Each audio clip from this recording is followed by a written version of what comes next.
I learned more in 30 days of silence than I did in 30 years of speaking. And what shocked me most wasn't what I discovered about the world, but what I discovered about the noise I'd been carrying inside my own mind. If you've ever felt like your thoughts are drowning you, what I'm about to share might be the most important thing you hear today. For the past 43 years, I've lived as a monk, but I wasn't always this way. I used to fill every quiet moment with podcasts, music, conversations, anything to avoid being alone with my thoughts. I believed silence was empty, that it was something to fear, something that meant loneliness or boredom. But silence isn't empty at all. It's full, and most of us will go our entire lives without discovering what it's actually full of. When I first entered the monastery, my teacher gave me an instruction that terrified me. He said, "For the next month, speak only when absolutely necessary, and when you do speak, use no more words than required." I thought this was punishment, some kind of test to break my ego. But on the 7th day of this practice, something unexpected happened. I was sitting in the garden, watching a leaf fall from a tree, and for the first time in my life, I actually saw it fall. Not just glanced at it, not just registered it happening, but witnessed every twist, every dance it made with the wind. And I realized something profound. I had been looking at the world my entire life, but I had never actually seen it. My mind had been so full of commentary, so busy narrating everything, judging everything, planning everything, that I was living in my head instead of living in reality. Silence teaches you that most of what you think is urgent isn't urgent at all.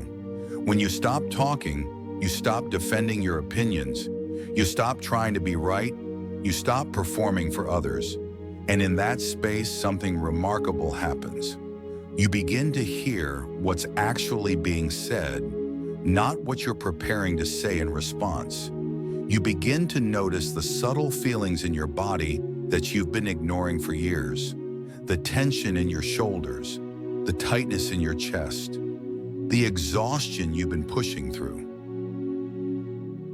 I remember sitting across from my teacher one afternoon, and he hadn't spoken for 3 hours. I kept waiting for him to say something profound, to give me the answer I was seeking. Finally, I asked him, "Master, what should I do about my restless mind?" He looked at me with the gentlest smile and said, "You're doing it right now. You're asking words to solve what only silence can teach." That statement broke something open in me, because I realized I had been trying to think my way out of overthinking. I had been trying to talk my way into peace, but peace doesn't come from finding the right words. It comes from finding the courage to stop searching for them. Here's what silence taught me that words never could. You are not your thoughts. Most people believe they are their thoughts, that the voice in their head is who they are. But when you sit in silence long enough, you begin to notice that thoughts come and go like clouds across the sky. And you are the sky, not the clouds. This changes everything because suddenly you realize you don't have to believe every thought that appears. You don't have to follow every worry, every fear, every judgment. Silence also teaches you about presence. We spend so much of our lives either replaying the past or rehearsing the future. And both exist only in language, only in the stories we tell ourselves. But this moment right now, this breath, this heartbeat, this exists beyond words. And when you drop into silence, you drop into the only moment that's actually real. There's an old Zen saying, "Those who know do not speak. Those who speak do not know." For years, I misunderstood this. I thought it meant wise people are silent and talkative people are foolish. But that's not it at all. What it means is that the deepest truths, the ones that actually transform you, cannot be transmitted through words alone. They must be experienced in the silence between the words, in the space where understanding happens without explanation. Think about the most meaningful moments of your life. Maybe it was holding someone you love, watching a sunset, standing at the edge of an ocean. What made those moments profound wasn't what was said. It was what was felt. It was the presence, the silence that held something words could never capture.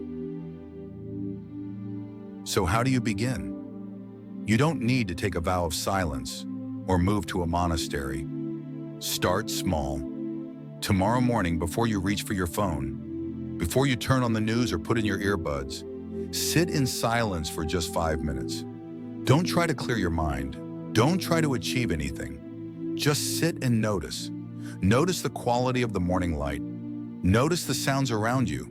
Notice what it feels like to simply be alive without trying to improve the moment or escape from it.